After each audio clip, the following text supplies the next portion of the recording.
இயேசு ஜீவிக்கிறார். சுவிசேஷ ஊழியம் வழங்கும் ஜீவ வார்த்தைகள். கிறிஸ்துவுக்குள் பிரியமானவர்களே, ஆண்டவராகிய இயேசு கிறிஸ்து நாமத்தில் உங்களை யாவரையும் அன்போடு வாழ்த்தி வரவேற்கிறோம். இயேசு ஜீவிக்கிறார் ஒளித்தின் சார்பாக ஜீவ வார்த்தைகள் என்கிற நிகழ்ச்சிக்கு வந்திருக்கிற உங்களை கர்த்தர் ஆசீர்வதிப்பாராக.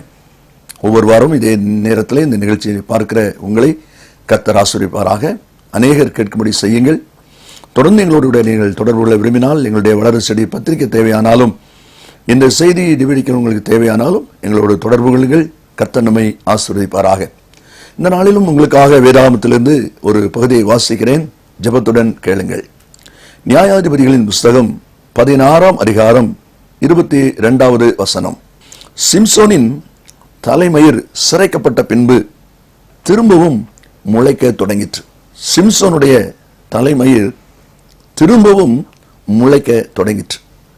இந்த வார்த்தைகளை கேட்டுக்கொண்டிருக்கிற அருமையான கர்த்தருடைய பிள்ளைகளே, சிம்சோனை குறித்து ஆண்டவர் அவன் பிறப்பதற்கு முன்பாகவே அவனை குறித்த வெளிப்பாடு பெற்றோருக்கு கொடுப்பதை நாம் அறிந்திருக்கிறோம்.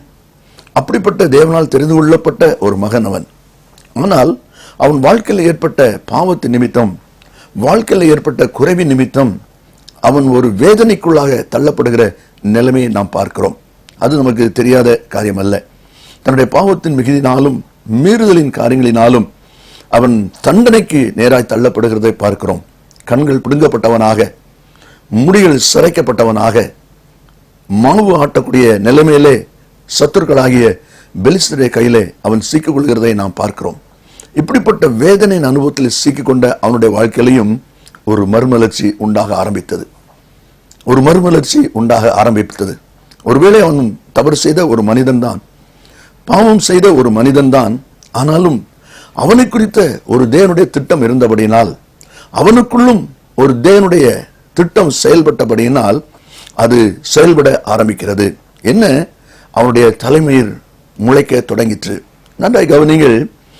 அதே நியாயாதிபதி 13ஆம் அதிகாரம் 5வது வசனத்தை நாம் வாசிக்கும் போது, சிம்சோன் தலையின் மேல் சபரகன் கத்தி படலாகாது, அவன் கர்த்தருக்கென்று நசரேயன் என்கிற ஒரு பிரதிஷ்டையோடு, ஒரு தீர்மானத்தோடு அவன் பிறப்பிக்கப்பட்ட மனிதன் என்பதை வேதம் நமக்கு தெளிவாய் சொல்லுகிறது. ஒருவேளை இந்த சிம்சோன் மொட்டையடிக்கப்பட்டு விட்டோமே என்கிற நிலையிலே, ஆண்டவரே எனக்கு முடி வளரட்டும் என்று சொல்லி அவன் கேட்கவில்லை. அது தானாகவே வளர்கிறதை பார்க்கிறோம். அதாவது அவனுக்குள் தேவன் வைத்திருக்கிற, ஒருவேளை இந்த வார்த்தையை கேட்டுக்கொண்டிருக்கிற அருமையானவர்களே, தேவனால் பயன்படுத்தப்பட்ட நீங்கள், தேவனுடைய ஆசீர்வாதத்துக்கு பாத்திரமான நீங்கள், அநேகர் ஆசீர்வதிக்கும்படி காரணமாயிருந்த நீங்கள், ஒருவேளை வாழ்க்கையில் ஏற்பட்ட சோதனையினாலே, வாழ்க்கையில் ஏற்பட்ட போராட்டத்தினாலே, பண நெருக்கடினாலே ஒருவேளை இந்த சிம்சோனை போல ஒரு நெருக்கத்தின் நிலைமையிலே அகப்பட்டுக் கொண்டீர்களா? இனி என்னுடைய வாழ்க்கை அவ்வளவுதான், இனி என்னாலே ஊழியம் செய்ய முடியாது, இனி ஒரு விசுவாச வாழ்க்கை என்னால செய்ய முடியாது, என்னுடைய வாழ்க்கை இதோடு முடிந்தது என்று சொல்லி நீ நினைத்துக் கொண்டிருப்பீர்களானால், ஆண்டவருடைய அழைப்பு மாறாதது, தேவனுடைய தெரிந்து கொள்ளுதல் மாறாதது என்பதை நீங்கள் மறந்து போகக்கூடாது. எவ்விதமாய் சிம்சோனுடைய தலையிலே அந்த தலைமுடியானது முளைக்க தொடங்கிட்டோ, அந்த நாளிலிருந்து அவனுக்குள்ளே மீண்டும் பலம் பெருக ஆரம்பித்து விட்டது, வல்லமை பெருக ஆரம்பித்து விட்டது. அவன் இழந்த கிருபைகள் அவனுக்குள்ளே பெருக ஆரம்பித்து விட்டது என்பதை வேதம் நமக்கு தெளிவாக சொல்லுகிறதை நாம் அங்கே பார்க்க முடியும். இந்த வார்த்தைகளை கேட்டுக்கொண்டிருக்கிற அருமையான கர்த்தருடைய பிள்ளைகளே, 2-3 காரியங்களை இந்த பகுதியிலிருந்து நாம் வாசித்து நாம் அறிந்து கொள்ள வேண்டியது மிக அவசியமாயிருக்கிறது. முதலாவது, இதை நாம் வாசிக்கிற காரியம் என்னவென்றால், சிம்சனுடைய முடி முளைக்க தொடங்கிற்று என்று சொல்லப்பட்டிருக்கிறது. நாகும் தீர்க்கதரிசி புஸ்தகம் 2ஆம் அதிகாரம் 2வது வசனத்தை நீங்கள் பார்ப்பீர்களானால், கர்த்தர் யாக்கோபின் மகிமையை திரும்பி வர பண்ணுவது போல் இஸ்ரவேலின் மகிமையையும் திரும்பி வர பண்ணுவார். என்ன அருமையான ஒரு வார்த்தை பாருங்கள்.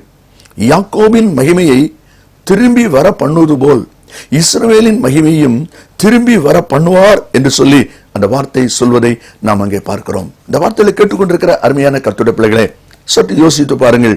ஒருவேளை கிருபை அந்த நிலையில நீங்கள் இருப்பீர்களானால், இன்றைக்கு கர்த்தருடைய வார்த்தை சொல்லப்பட்டிருக்கிறது, உங்களுக்குள்ளே தேவன் தந்த அந்த கிருபை தேவன் தந்த ஆசீர்வாதம் மீண்டும் உங்களுக்குள்ளே பெருக ஆரம்பித்திருக்கிறது என்பதை நீங்கள் மறந்து போக வேண்டாம். உங்களுக்குள்ளே அந்த கிருபையின் ஆசீர்வாதங்கள் பெருகிறது என்பதை குறித்த ஒரு தெளிவை நீங்கள் பெற்றுக்கொள்ள வேண்டும் என்றுதான் ஆண்டவருடைய வார்த்தை இந்த நாளிலே சொல்லப்பட்டுக் கொண்டிருக்கிறது. ஏசாயா 58 அதிகாரத்தின் 8வது வசனத்தை நான் வாசிக்கும் போது, உன் சுக வாழ்வு சீக்கிரத்தில் துளிர்த்து உன் நீதி உன் முன்னாலே செல்லும், கர்த்தருடைய மகிமை உன்னை பின்னாலே காக்கும். என்ன அருமையான ஒரு வார்த்தை பாருங்கள். உன் சுக வாழ்வு சீக்கிரத்தில் துளிர்க்கும் என்று சொல்லி தேவனுடைய வார்த்தை சொல்வதை நாம் அங்கே பார்க்கிறோம். மாத்திரமல்ல, யோபின் புஸ்தகம் 14 அதிகாரம் 7-9 வசனத்தை உங்களுக்காக நான் வாசிக்கிறேன், கேளுங்கள். ஒரு மரத்தை குறித்தாவது நம்பிக்கை உண்டு, அது வெட்டி போடப்பட்டாலும் திரும்ப தழைக்கும், அதன் இளம் கிளைகள் துளிர்க்கும், தண்ணீரின் வாசனையினால் அது துளிர்த்து இளம் மரம் போல கிளைவிடும். நன்றாய் கவனிங்கள். மரம் வெட்டப்பட்ட ஆயிற்று, ஆனாலும் அது முளைக்க தொடங்குகிறது. அதே போல இந்த வார்த்தையில கேட்டுக்கொண்டிருக்கிற அருமையான கர்த்தருடைய பிள்ளைகளே, உங்களுடைய வாழ்க்கையிலும் கூட ஒருவேளை சிம்சனை போல தவறு மீறுதல் பாவத்தின் நிமித்தம் நீங்கள் கிருபைகளை ஆசீர்வாதங்களை தேவனுடைய மேன்மை நீங்கள் இழந்திருந்தாலும் அந்த ஆசீர்வாதம் உங்களுக்குள்ளே துளிர்த்து கொண்டிருக்கிறது. அது உங்களுக்கு வெளிப்படக்கூடிய நாள் வந்துவிட்டது.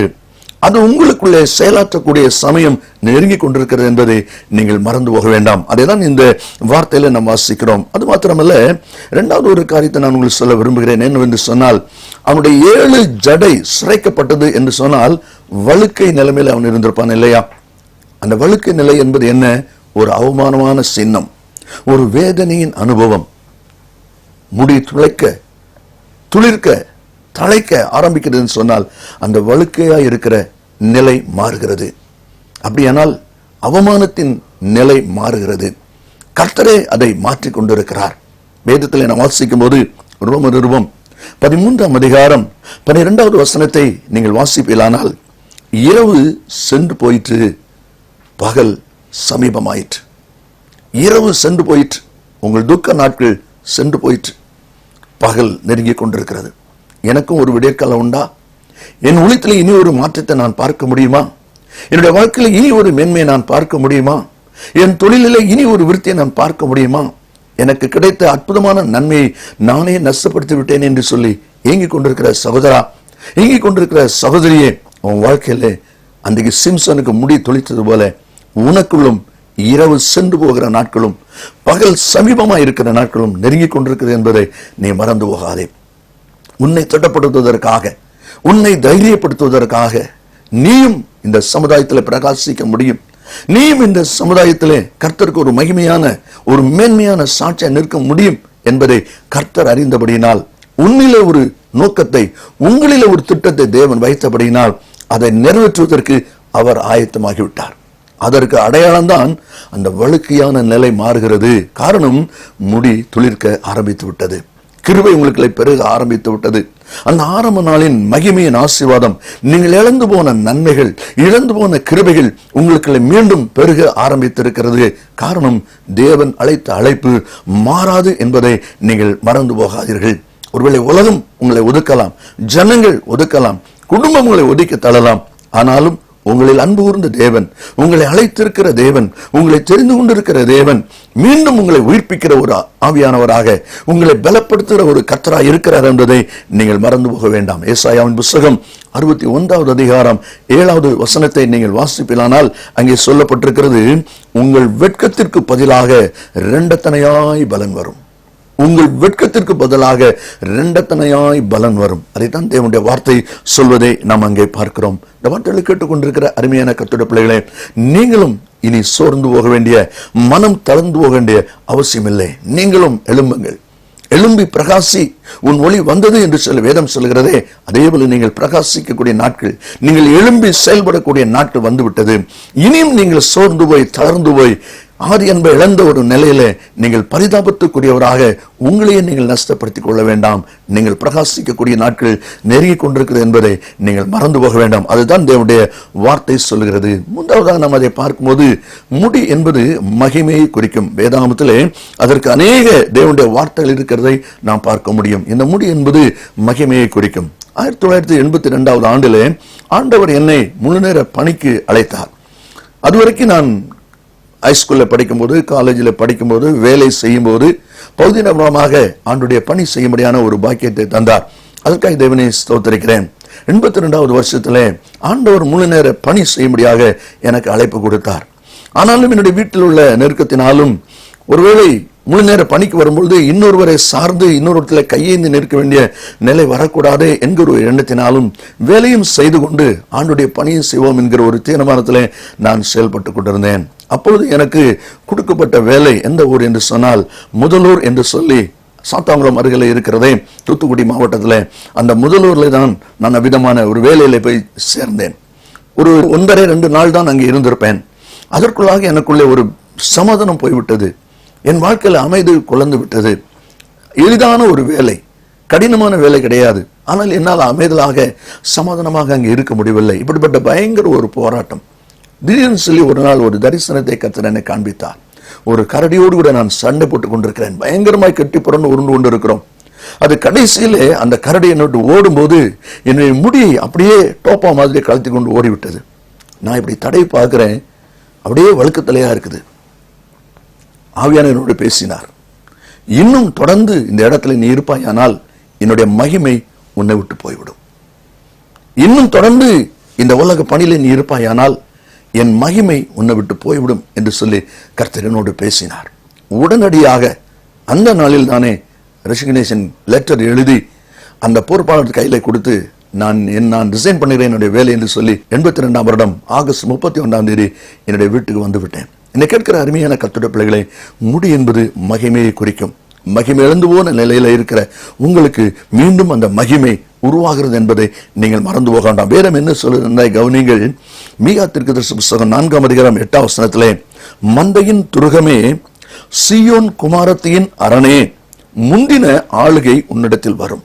நல்லா கவனிங்கள், முந்தின ஆளுகை உன்னிடத்தில் வரும். ராஜரிகம் எருசலேம் குமாரத்தினிடத்தில் வரும். முந்தின ஆளுகை, அதே மகிமை, அதே மேன்மை உங்களுக்கு உண்டாகும். காரணம், சிம்சோனுக்கு முடி முளைக்க ஆரம்பித்து விட்டது போல உங்களுக்குள்ளும் தேவன் தந்த அந்த கிருபை பெருகி கொண்டிருக்கிறது என்பதை நீங்கள் மறந்து போக வேண்டாம். கடைசியாக 16ஆம் அதிகாரத்தின் 26வது வசனத்தை நாம் பார்க்கும்போது, இந்த சிம்சோன் தனக்குள் அந்த பலம், அந்த வல்லமை இறங்கியிருப்பதை அவன் கண்டான். காரணம், அவன் அந்த ஜனத்திடத்திலே சொல்லும் போது, தன்னை அழைத்து வந்த தனக்கு அனுகூலமாக இருந்த அந்த மனிதத்திலே சொல்லும் போது, தனக்கு கையிலாக கொடுத்து நடத்துகிற அந்த மனுஷனிடத்திலே இந்த வீட்டை தாங்கி நிற்கிற பெரிய தூணை நான் தடவி பார்க்கட்டும் என்று கேட்கிறான். எதற்காக? கடைசியில் அந்த சம்பவத்தில் வாசித்து முடிக்கிறோம். அவன் அவ்விதமாய் அந்த தூண் அருகில விட்ட பொழுது கடைசியிலே 2 கைகளை வைத்து அந்த தூணை தள்ளி போடுகிறான். அவன் உயிரோடு இருக்கும்போது அவனால் கொல்லப்பட்டவர்களை காட்டிலும் அவன் சாகும்போது அவனால் கொல்லப்பட்டவர்கள் அதிகம் என்று சொல்லி நாம் பார்க்கிறோம். எப்படி இது நடந்தது? தனக்குள் அந்த வல்லமை வந்திருந்ததை உணர்ந்தான். இந்த வார்த்தையை கேட்டுக்கொண்டிருக்கிற அருமையானவர்களே, உங்களுக்குள் முடி முளைத்திருப்பதை உணர்கிறீர்களா? உங்களுக்குள் இழந்த கிருபை வந்திருக்கிறது என்பதை உணர்கிறீர்களா? அப்படியானால் இன்றே புறப்படுங்கள், இன்றே ஆயத்தமாகுங்கள், இன்றே செயல்பட ஆயத்தமாகுங்கள். அந்த சிம்சோன் கேட்ட ஒரு காரியம், ஆண்டவரே, இந்த ஒரு விஷயம் மாத்திரம் என்னை நினைத்தருளும், என்னை பலப்படுத்தும் என்று சொல்லி சொன்னான். என்னை கேட்கிற அருமையான கர்த்தருடைய பிள்ளைகளை, சிம்சோனுடைய தலைமயிர் முளைக்க தொடங்கிற்று. உங்களுக்குள்ளும் நீங்கள் இழந்த கிருபை, தாளந்து, ஆசீர்வாதங்கள் பெருக தொடங்கி இருக்கிறது. செயல்பட நீங்கள் ஆயத்தமா? தனக்குள் இந்த முடி முளைத்த உடனே அவன் செயல்பட ஆரம்பித்தான். ஒரு பெரிய காரியத்தை அவன் செய்தான் என்று சொல்லி பார்க்கிறோம். அதே காரியத்தை உங்களை கொண்டு கர்த்தர் செய்ய ஆயத்தமாயிருக்கிறார். உங்களுக்குள் பலம் வந்திருக்கிறது, பலம் பெருகிருக்கு என்பது குறித்த உங்களுக்குள்ளே அந்த உறுதி தேவை. எத்தனை பேர் இந்த உறுதியோடு இருக்கிறீர்கள்? நாம் ஜெபிப்போமா? நல்ல பிதாவையும் நன்றியோடு ஸ்தோத்திரிக்கிறோம். இந்த நாளிலும் நீங்கள் கொடுத்த நல்ல வார்த்தைக்காய் ஸ்தோத்திரம். இழந்தது இழந்ததுதான், முடிந்தது முடிந்ததுதான் என்று நினைக்கிற இந்த அருமையான பிள்ளைகளோடு நீ பேசியிருக்கிறப்பா. இல்லை, சிம்சோனுக்கு முடி வளர்ந்த உடனே பலம் பெருகினது போல உனக்குள்ளும் இழந்த கிருபை, ஆசீர்வாதம் பெருகியிருக்கிறது. இனி நீ தாமதம் செய்யாதே, நீ செயல்பட ஆரம்பி என்று சொல்கிறேன். இந்த வார்த்தையை விசுவாசிக்கிற ஒவ்வொரு பிள்ளைகளும் உமக்கென்று உழைக்க பிழைக்க சாட்சியாய் தீவிரமாய் செயல்பட கர்த்தர் உதவி செய்வீராக. நீர் அப்படி செய்ற கிருபைக்காய் ஸ்தோத்திரம். இயேசுவின் நாமத்தில் பிதாவே, ஆமென், ஆமென், ஆமென். கர்த்தர் உங்களை ஆசீர்வதிப்பாராக. மேலும் விவரங்களுக்கும் உங்கள் ஜெப தேவைகளுக்கும் நீங்கள் எங்களோடு தொடர்பு கொள்ள வேண்டிய முகவரி, ஜீசஸ் லிவ்ஸ் காஸ்பல் மினிஸ்ட்ரீஸ், சகோதரர் John M Jayaraj, 123A, Dohnavur road, Mavadi, Nellai மாவட்டம், தென்னிந்தியா 627107. Cellphone 9441132292. Email yesujeevikrar@gmail.com. Website www.jesuslivesministries.org.